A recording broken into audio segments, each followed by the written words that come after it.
पुराना खत खोला अनजाने में, और शाम के साए बालिशों से नापे हैं, शाम के साए बालिशों से नापे हैं, और चांद ने कितनी देर लगा दी आने में। जोरदार तालियों से स्वागत करिए हमारी दीपमाला मैम का।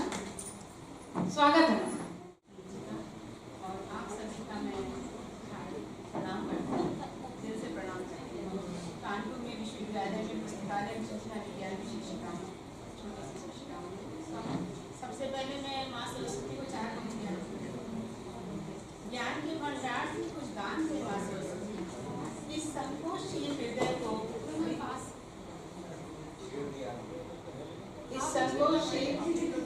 को विस्तार दे माँ सरस्वती। अर्पित तुझ पर हो हर शब्द सुमन माँ सरस्वती, इस दीप की लौ को ज्ञान का प्रकाश दे माँ सरस्वती।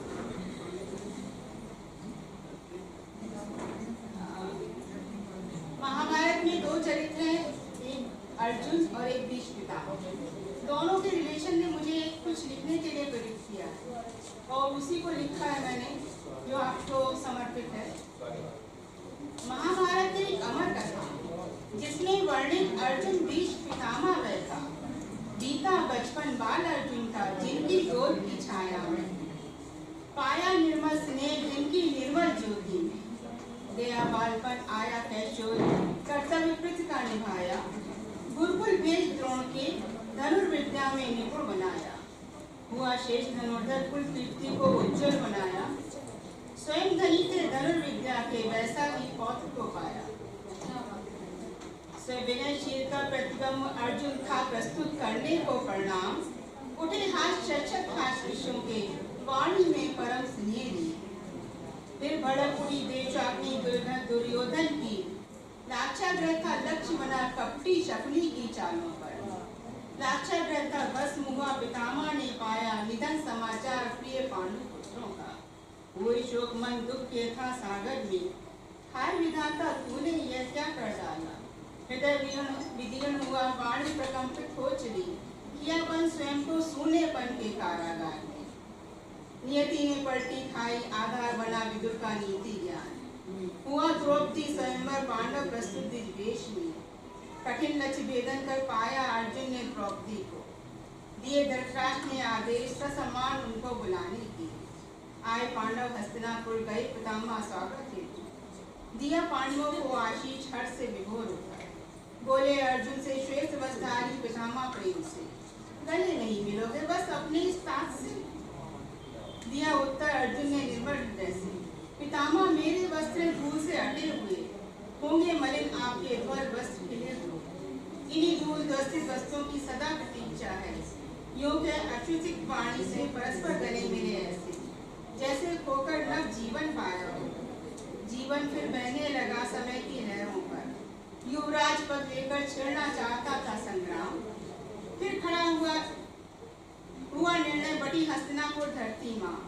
फिर खड़ा हुआ यह महापुरुष समय के कांटों पर, नहीं उतरा अभी भी दुर्योधन का कपट वेश। दिया आमंत्रण दूत कीड़ा का, क्षत्रिय दम चुनौती देकर। दिया कपट से सब कुछ जीत दिया कठिन वनवास। पूरा हुआ वनवास पांडवों का क्रोधाग्नि में जलते, नहीं स्वीकार किया दुर्योधन ने दिया युद्ध का आमंत्रण। था फिर संग्राम युद्ध कौरव पांडव बीच, थी एक तरफ प्रतिज्ञा की डोर राज सिंहासन से बांधे हुए, दूसरी तरफ से पांडव प्रिय अर्जुन स्थान। हुए विवश पितामह बनने कौरव सेनापति, युद्ध पूर्व संध्या बेला अंतिम विदा लेने युद्ध। पांडव जन पितामह शिवराय, था अवसर शोक विषाद और वेदना का। युधिष्ठिर भीम नकुल सहदेव पश्चात, करने प्रणाम अर्जुन पितामह पास आए। नेत्र नम होठ प्रकंपित शोक रस भरे हुए, दिया विजयाशीष लिया अंत में समेट अपने प्रिय पौत्र। अश्रु जल बह चले अविरत दोनों ही के नेत्रों से, नहीं अर्जुन बीच पितामह ये वेदना साकार हो। दुख सागर उमड़ा है आज दोनों ही किनारे, वो चली पावन ये धरती माँ स्नेह मिश्रित जल से। हाय विधाता तूने यह क्या करने की ठानी, धर्म अवलंबन देकर परम स्नेही जन की परीक्षा करता।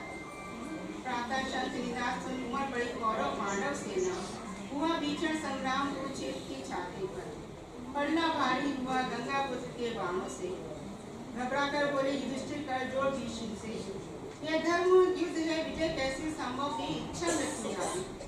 परम अनुराग से दिया रह सिकोल अपनी मृत्यु का, बना शिखंडी भीष्म पितामह के बाणों की दीवार, कभी जिन बाणों से रुक जाती थी गंगा की। अर्जुन हुए विवश बाण चलाने तक, चढ़ी प्रतिंचा वेदना की गांडी पर, सैकड़ों अश्रु तीरों से बनी बाण चैया गंगा पर। बोले पितामह मध्यम सुर से, बस मुझे लगी है तीव्र बात, दक्षिण बाण से प्रकट हुई गंगा की धार, साथ ही अर्जुन के नेत्रों से बही अश्रुधारा। 18 दिन के संग्राम के बनी पितामह चक्षुधारी, हुआ सूर्य उत्तरायण तब छोड़ी सांसों की, महाभारत एक कमर